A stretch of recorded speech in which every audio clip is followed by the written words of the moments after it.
কেমন লাগলো হেয়ারটা করে? আমার তো ভীষণ ভালো লেগেছে। আমি মেনলি সাজেস্ট করব যে যারা working woman, housewife, please please নিজেদের একটু প্যাম্পার করো, খুব দরকার এটা।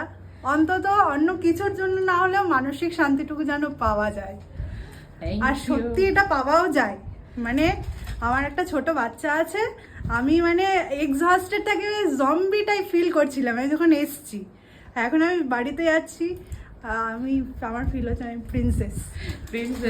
একটু বেশিটা করো, মাথা চুলে হাত দাও। কেমন লাগছিল এতক্ষণ? ভীষণ ভালো লাগছে, ভীষণ ভালো লাগছে, সত্যি বলছি। মানে এটা কোনো ফেক ফেক মানে ইয়ে নয়, আমার মনে যেটা রয়েছে আমি সেটাই বলছি। আমি সেই জন্যই তোমার ফিডব্যাকটা নিলাম। ও আমি নিয়ে নি কিন্তু এরকম ভাবে, তুমি বলে যাও কি বলতে চাইছো। দেখো হেয়ারটা সত্যি বলছি, মানে হ্যাঁ থ্যাংক ইউ। মানে আমি নিজের মন থেকে থ্যাংক ইউ বলছি তোমাকে। Thank you, by.